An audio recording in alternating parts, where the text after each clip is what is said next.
Friends, आप सबका स्वागत है आपके अपने यूट्यूब चैनल फार्मा एमसीक्यू में। तो देखिए जो है आज की वीडियो में हम क्या डिस्कस करेंगे। देखिए हमने जो फार्मास्यूटिकल जूरिस्प्रूडेंस के जो है क्वेश्चन स्टार्ट करे हुए थे, है ना। 30 क्वेश्चंस के 2 पार्ट अपलोड कर दिए। अब इसमें नेक्स्ट आगे क्वेश्चंस हम लोग डिस्कस करेंगे। और देखिए आपके सभी फार्मासिस्ट एग्जाम के लिए इंपॉर्टेंट है। जितने भी आपके फार्मा कॉम्पिटिटिव एग्जाम्स होने हैं, जूरिस्प्रूडेंस आपके सिलेबस में होता है, तो ये एमसीक्यूज काफ़ी इंपॉर्टेंट रहने वाला है। ईएसआईसी है आपका, एम्स का है, ओके।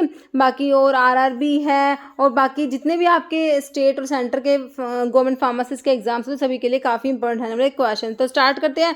और देखिए स्टार्ट करने से पहले अगर आप लोग चैनल पे नए हैं, आप चैनल सब्सक्राइब नहीं किए, चैनल को प्लीज सब्सक्राइब कीजिएगा, वीडियो लाइक करना, शेयर करना, कमेंट करना, बेल आइकन को प्रेस करना, ताकि जो आने वाले वीडियोस होते हैं उनके नोटिफिकेशंस आप लोगों को मिल सके। क्वेश्चन देखिए, schedule in drug and cosmetic act that deals with requirement and guideline of clinical trial important manufacture of new drug is, okay. तो क्लिनिकल ट्रायल्स के लिए सिंपल आप लोगों को शेड्यूल पूछा है। देखिए शेड्यूल ओ, शेड्यूल एम, शेड्यूल एफ या शेड्यूल वाई। तो क्लिनिकल ट्रायल्स के लिए हमारा शेड्यूल वाई हम लोग पढ़ते हैं। Answer is option 4। बाकी शेड्यूल ओ किसके लिए है? स्टैंडर्ड्स फॉर डिसइंफेक्टेंट फ्लूइड के लिए शेड्यूल ओ आता है। एम जो होता है जीएमपी गुड मैन्युफैक्चरिंग प्रैक्टिसेस के लिए। शेड्यूल जो एफ होता है वो किसके लिए होता है? ब्लड बैंक के लिए, ओके। नेक्स्ट है international pharmacopoeia is published by. देखिए इंटरनेशनल फार्माकोपिया कौन पब्लिश करता है? तो ये हो जाएगा WHO, world health organization. Next question है, under the drug and cosmetic act the rules are divided into how many parts? Okay, 16, 12, 18 या 24। तो ये देखिए आपका हो जाएगा कितने पार्ट्स में डिवाइड किया गया है? 18 पार्ट्स, ओके। नेक्स्ट क्वेश्चन है, देखिए ड्रग एंड कॉस्मेटिक रूल्स जो है इसके 18 पार्ट्स में इसको डिवाइड किया गया। Each belong with a particular subject. Next है, power of drug inspectors appointed under drug and cosmetic act 1940 are mentioned under which of the following section? तो drug inspector की पावर के लिए हम सेक्शन 22 पढ़ते हैं, और ड्रग इंस्पेक्टर अपॉइंट किया जाता है अंडर सेक्शन 21, ओके। और पावर्स के लिए सेक्शन 22, और जो प्रोसीजर ऑफ इंस्पेक्शन है दैट कम्स अंडर सेक्शन 23 हो जाएगा उसके लिए, ओके। तो आपका जो है इसका आंसर क्या हो गया? 22 जो है ऑप्शन सी में दिया है, तो ये हो जाएगा 22, ओके। नेक्स्ट क्वेश्चन है, function of central drug laboratory. तो पहले तो आपको पता होना चाहिए सेंट्रल ड्रग लैबोरेटरी कहाँ पर है। Central drug laboratory is situated at CDLK Kolkata, okay. तो ये भी सिंपल पूछ लेते हैं कहाँ पर है, लोकेशन भी पता होनी चाहिए। कह रहे फंक्शन क्या है? देखिए एनालाइज सैंपल ऑफ ड्रग और कॉस्मेटिक्स, तो सैंपल को एनालाइज करते हैं, या फिर to issue loan licence, to issue repacking licence, या टू इशू मैन्युफैक्चरिंग लाइसेंस। तो CDL सेंट्रल ड्रग लैबोरेटरी का फंक्शन क्या है? ऑप्शन है to analyse sample of drug और कॉस्मेटिक्स। नेक्स्ट है drug price control order, DPCO full form भी पूछ लेते हैं कि भाई DPCO देके पूछ लेंगे क्या फुल फॉर्म है, ओके।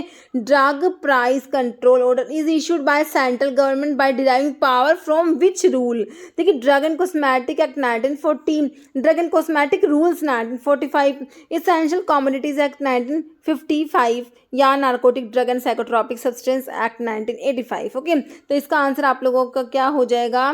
आंसर हो जाएगा इसेंशियल कॉमोडिटीज एक्ट, जो कब का है? 1955 का, okay. Next which of the following is schedule x drug? तो शेड्यूल एक्स में कौन सी ड्रग आती है? हम पढ़ते हैं नार्कोटिक ड्रग, जो होती है आपकी narcotic habit forming drug, psychotropic substance, ये सब आपके शेड्यूल एक्स में आते हैं। देखिए थैलिडोमाइड दिया है, अमोक्सिसिलिन दिया है, कीटामिन या हैलोथेन। तो शेड्यूल एक्स में आपका कीटामिन आ जाएगा, ओके। जो कीटामिन कहाँ पढ़ते हो? जनरल एनेस्थेटिक्स में डिसोसिएटिव एनेस्थीसिया प्रोड्यूस कराता है ketamine, okay. Next application for the issue of a permit to import small quantity of drug for personal use is made to the licensing authority in, okay।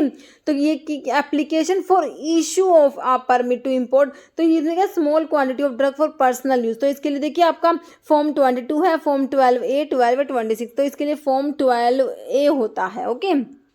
Next है CDSCO का simple देख लिया, आप लोगों से full form पूछ लिया, इसलिए ये फुल फॉर्म्स पूछ लेते हैं। तो CDSCO का सेंट्रल ड्रग, कौन से ऑप्शन में? देखिए ऑप्शन देखिए इसके, तो देखिए सेंट्रल तो सब में है, सेंट्रल ड्रग्स, फिर उसके बाद स्टैंडर्ड होता है, तो सप्लाई कार्ड, सुपरवाइज और सब स्टैंडर्ड कार्ड दीजिए। आपका आंसर सिंपल निकल के आया, central drug standard control organization, okay. Next question देखिए, name the schedule under drug and cosmetic rules which describe that word pharmacy can be displayed in front of the premises. Schedule G में तो आप क्या पढ़ते हैं, medical supervision में drugs लेनी होती है, जैसे कि आपकी ओरल हाइपोग्लाइसेमिक्स में ग्लिबन-क्लेमाइड आ जाएगा, इस टाइप की जो होती है वो शेड्यूल जी में आती है। शेड्यूल एक्स में अभी हमने देखा narcotic drugs, psychotropic substance, habit forming drugs आ गई। शेड्यूल वाई मैंने आपको किसके लिए बताया था, वाई को देखते ही समझ जाना क्लिनिकल ट्रायल्स की बात हो रही है। बचा क्या, answer is option 4 schedule N हो जाएगा। ओके, नेक्स्ट है स्टैंडर्ड फॉर सर्जिकल ड्रेसिंग्स। तो सर्जिकल ड्रेसिंग्स के लिए आपने F2 याद करना होता है, और अम्बिलिकल टेप्स के लिए आपका अम्बिलिकल टेप्स जो है उसके लिए अम्बिलिकल टेप्स के लिए आपका जो है F3 हो जाएगा।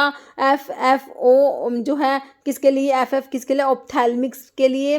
ओके, शेड्यूल एच आपको पता है प्रिस्क्रिप्शन ड्रग आती है, answer is option D schedule F2 standard for surgical dressings. Okay, next price fixed by the Indian government for scheduled formulations according to provision of DPCO is called. Okay, बताइए ceiling price, retail price, scheduled price है, wholesale price. ठीक है, तो ये ceiling price होते हैं, option आपका ए right हो जाएगा। ओके, तो सीलिंग प्राइस का मतलब है price fixed by government for scheduled formulations in accordance with the provision of DPCO। और रिटेल प्राइस होता है price fixed by government for new drug. Okay, तो ये क्वेश्चन देखिए आपके ESIC में आया हुआ, 2019 में पेपर हुआ था ना, उसमें क्वेश्चन पूछा गया था। Next schedule S refers to, ये शेड्यूल का फिर से क्वेश्चन आ गया, ये भी ESIC का क्वेश्चन है। तो शेड्यूल्स मैं आपको हमेशा बताती हूँ ना, इंपॉर्टेंट होते थे। शेड्यूल एस के लिए है, तो शेड्यूल एस में स्टैंडर्ड्स फॉर, देखिए पेटेंट एंड प्रोप्राइटरी मेडिसिन के लिए आप लोग क्या पढ़ते हैं, शेड्यूल वी पढ़ते हैं ना, मैं VPP से आपको याद कराती हूँ। Standards for patent and proprietary medicine के लिए शेड्यूल वी होता है। स्टैंडर्ड फॉर कॉस्मेटिक्स के लिए शेड्यूल एस होता है, जो आपका आंसर हो जाएगा ऑप्शन बी। फिर आपका स्टैंडर्ड्स फॉर डिसइंफेक्टेंट फ्लूइड के लिए मैंने आपको शेड्यूल ओ बताया।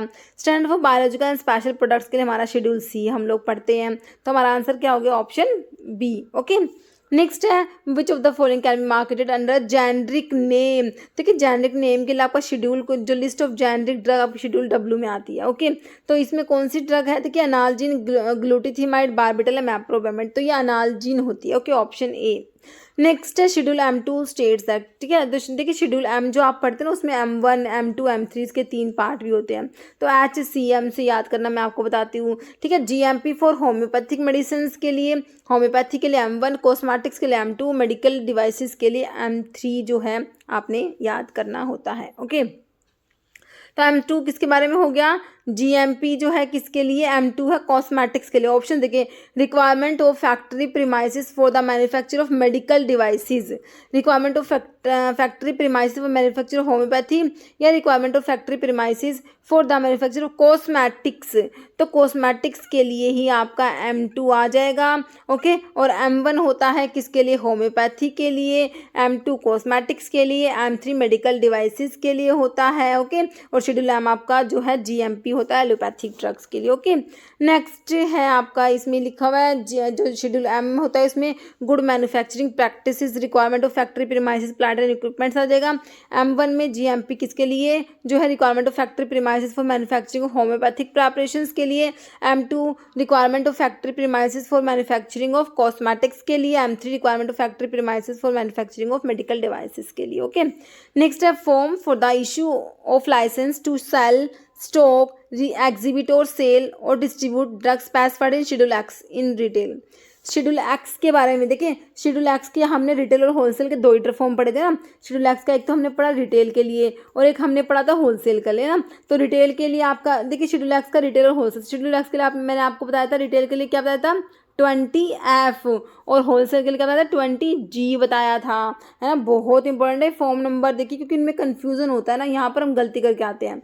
अब ये देखिए ESIC 2019 का क्वेश्चन है, और उस टाइम पर ना मैक्सिमम बच्चों ने क्वेश्चन आंसर गलत करा ही होगा मेरे हिसाब से तो।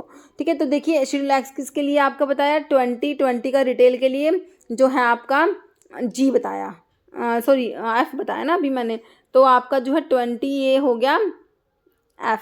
ओके, रिटेल के लिए तो ऑप्शन में देखिए 20F ऑप्शन जो A में ही दिया हुआ है, और 20G है किसके लिए, होलसेल के लिए हो जाएगा, है ना। और बाकी 21 किसके लिए होता है, C1 एक्सक्लूडिंग X, है ना। तो CC1 के लिए मैं आपको 21 बताती हूँ। 21A का मतलब है कि रिस्ट्रिक्टेड है। रिटेल के लिए सिंपल 21 होता है, रिस्ट्रिक्टेड के लिए 21A होता है, फिर 21B होलसेल के लिए 21BB wholesale with motor vehicles. Okay, तो आपका आंसर तो ऑप्शन जो है ए हो गया। ओके, बाकी एक बार फॉर्म रिवाइज कर सकते हैं आप लोग इसमें से। ओके, तो देखिए other than those specified in schedule CC1X के लिए फॉर्म नंबर 20 बताया मैंने आपको, है ना। अदर देन CC1X के लिए 20 याद रखना है। तो रिटेल है तो सिंपल 20 रहेगा, रिस्ट्रिक्टेड के लिए 20 के आगे A लगा दीजिए, होलसेल के लिए 20 के आगे B लगा दीजिए, होलसेल विद मोटर व्हीकल के लिए 20 के आगे BB लगा दीजिए, डबल B आ जाएगा। फिर एक्स ड्रग के लिए आपको दो ही रिटेल होलसेल याद करना है, रिटेल में 20F और होलसेल में 20G, और CC1 एक्सक्लूडिंग एक्स के लिए 21 याद करना है।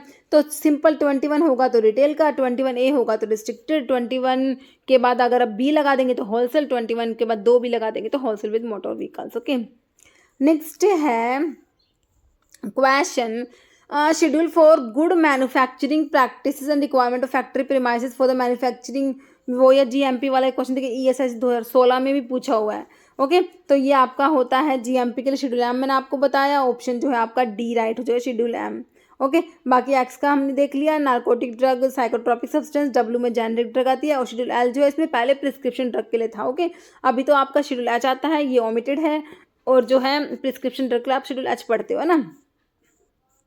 नेक्स्ट है ड्रग एंड कॉस्मेटिक एक्ट कब पास हुआ, ESIC 2016 में क्वेश्चन आया हुआ है। तो एक्ट आपका 1940 में 1940 में पास होता है, और इसके रूल्स कब आए थे 1945 में आए थे। ओके, तो DPO drug price control order वो exercise by central government in, तो ये हो जाएगा आपका 1995, है ना। तो अभी लेटेस्ट DPC हुआ है वो आपका कब का है, ये आप मुझे कमेंट करके बताएंगे। ओके, नेक्स्ट है schedule two which list of drug to be sold on prescription only belongs to, तो देखिए शेड्यूल L, W, X या M, तो इसमें शेड्यूल H तो आपको दिखाई नहीं दे रहा। देखिए ये क्वेश्चन है ESIC 2016 का। ओके, तो उस टाइम पे ये शेड्यूल L था। ओके, लेकिन अभी जो है आपका क्वेश्चन आएगा तो प्रिस्क्रिप्शन ड्रग के लिए मैंने आपको क्या बता दिया, शेड्यूल H बता दिया, है ना। प्रिस्क्रिप्शन ड्रग किस में आती है, शेड्यूल H में आती है, और W में generic list of generic drug. Okay, वेजिस से भी आप याद कर सकते हैं, जेनरिक ड्रग के लिए शेड्यूल W पढ़ते हैं। एक्स का हो गया narcotic drug, psychotropic substance, schedule M में आपका GMP आ गया। Next drug and magic remedies act, तो ये एक्ट कब पास हुआ, drug and magic remedies act है 1954 का है। तो ओके, तो आपका ऑप्शन जो है B हो जाएगा 1954। Next pharmacy council of India, जिसको सेंट्रल काउंसिल भी बोलते हैं, is constituted by the central government, state government, parliament, legislative assembly, तो सेंट्रल गवर्नमेंट हो जाएगा, ठीक है, इसको सेंट्रल काउंसिल भी बोलते हैं। ओके, ऑप्शन ए आपका राइट हो जाएगा PCI।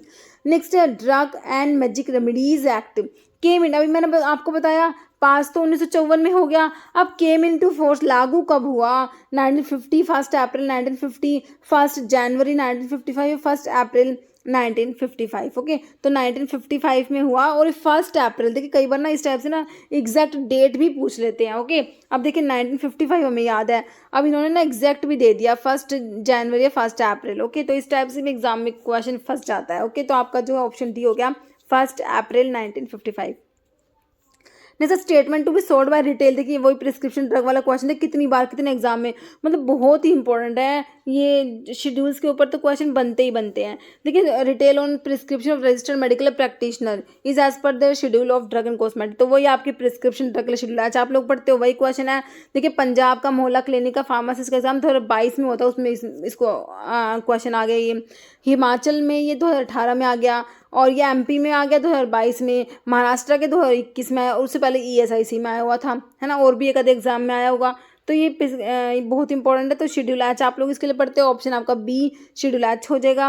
ओके, नेक्स्ट क्वेश्चन देखिए, penalty for non disclosure of the name of manufacture is, तो इसके लिए पेनल्टी जो है वो है ₹1000। ओके, ऑप्शन C राइट हो जाएगा।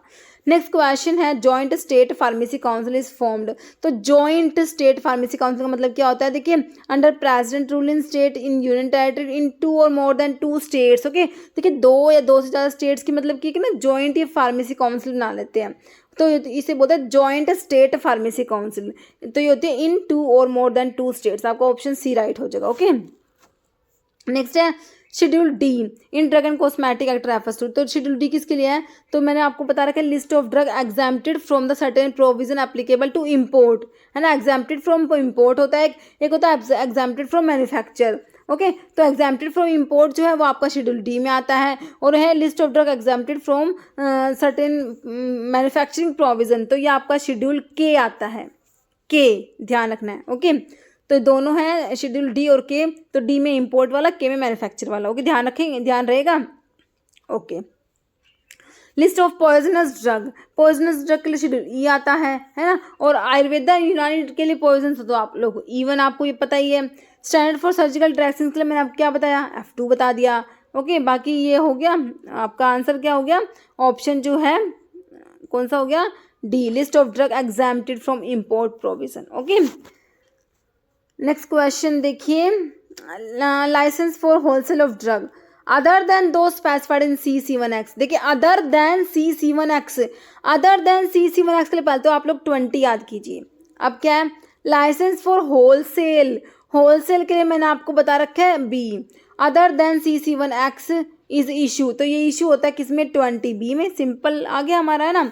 तो देखिए 20 तो होता कि लाइसेंस फॉर सिंपल जो रिटेल का होता है ना, retail of drug other than those specified in schedule CC1X is issued, तो ये 20 हो जाता। लेकिन आपसे जो है होलसेल का कहा है, तो आप 20B कर देंगे, और 21 किसके लिए होता है, CC1 एक्सक्लूडिंग X के लिए, रिटेल के लिए, और CC1 एक्सक्लूडिंग X के होलसेल के लिए 21B होता है ना। तो हमारा आंसर क्या आया, ऑप्शन बी। ओके, तो मैंने आपको सारा रिवाइज करा दिया। नेक्स्ट है, licence to manufacture in bonded laboratory is issued by. Okay, देखिए drug control, excise commissioner, excise officer, excise inspector, तो एक्साइज कमिश्नर हो जाएगा। Okay, next question, application for grant renewal of licence for manufacturing licence आप लोगों से पूछा। अब Ayurveda, Siddha and Unani drugs is required to be made in, तो एप्लीकेशंस के लिए पूछा है। ओके, अप्लाई करना है आयुर्वेदा, सिद्धा, यूनानी ड्रग्स के लिए और मैन्युफैक्चरिंग के लिए। 3 बातें आपको याद रखनी है, एक तो अप्लाई कर रहे हैं, एप्लीकेशन है, दूसरी मैन्युफैक्चरिंग के लिए पूछा, तीसरा आयुर्वेदा, सिद्धा, यूनानी के लिए पूछा है। अब देखिए फॉर्म नंबर 24D, 48, 45E, 40 जो है 25E या 24E। देखिए आंसर हो जाएगा option A, form number 24D हो जाएगा आयुर्वेदा, सिद्धा, यूनानी के लिए। देखिए मैन्युफैक्चरिंग लाइसेंस में एक बार आप लोगों को रिवाइज करा दे रही हूँ। यहाँ पर देखिए मैन्युफैक्चरिंग लाइसेंस जो है ना, एक तरफ लाइसेंस लिख दिया, एक तरफ जो है अप्लाई करने के लिए कौन सा फॉर्म है और इशू कौन से फॉर्म में होगा। देखिए other than those specified in schedule CC1X का, हम मैन्युफैक्चरिंग का अगर पूछेंगे, मैन्युफैक्चरिंग का बता रही हूँ मैं आपको, other than those specified in schedule CC1X, तो इसमें अप्लाई करेंगे 24 में, लाइसेंस इशू होगा फॉर्म नंबर 25 में। फिर शेड्यूल X के लिए आपने क्या याद करना है, इस 24 के आगे F लगाना है, 25 के आगे भी F लगाना है। X के लिए होगा अप्लाई करेंगे 24F में और इशू होगा 25F में। फिर CC1 एक्सक्लूडिंग X के लिए क्या है, आपने 27 में अप्लाई करा, 28 में इशू हो गया। CC1 एंड X, अब इसमें X भी इंक्लूड हो गया, पहले एक्सक्लूड था अब इंक्लूड है, तो इसमें आपने भी इंक्लूड कर देना। क्या इंक्लूड कर देंगे आप, इसमें भी इंक्लूड कर देंगे, 27B और जो है 28B, मतलब कि अप्लाई करेंगे 27B में, इशू होगा 28B में। ठीक है, तो ये आपके मैन्युफैक्चरिंग लाइसेंस है। और देखिए होम्योपैथिक ड्रग के आयुर्वेदा के लिए देख लीजिए, मैन्युफैक्चरिंग होम्योपैथिक मेडिसिन के जो ड्रग्स हैं उनके लिए अप्लाई करेंगे 24C में और लाइसेंस इशू होगा 25C में। और आयुर्वेदा, सिद्धा, यूनानी के लिए क्या है, अप्लाई करेंगे 24D में और लाइसेंस इशू होगा 25D में। तो ये देखिए होम्योपैथिक के लिए आपने 24 के बाद C याद रखना है और आयुर्वेदा के लिए आपको D याद रखना है। ओके, तो किस तरीके से भी आप इसको, जैसे आयुर्वेदा, सिद्धा एंड यूनानी के साथ की, मतलब आपको इसमें डी याद रखना है, तो किस तरीके से भी आप उसको याद कीजिए। ओके, तो ये हो गया हमारे manufacturing license. Okay, next question, अब इसका आंसर आप लोग कमेंट बॉक्स में दीजिएगा। आप लोगों का क्वेश्चन क्या है, स्पूरियस ड्रग मीन्स, तो स्पूरियस ड्रग्स जो होती है उसका मतलब क्या होता है, इमिटेशंस, सब्स्टिट्यूट्स, रिजेंबल ड्रग या ऑल। इसका आंसर आप लोगों ने कमेंट बॉक्स में देना है। इस वीडियो में इतना ही। अगर आपको वीडियो अच्छी लगी है तो इसे लाइक करना, शेयर करना, चैनल पर नए हैं तो मैं आप लोगों से रिक्वेस्ट है कि चैनल को प्लीज़ सब्सक्राइब जरूर कीजिएगा। Okay, thank you.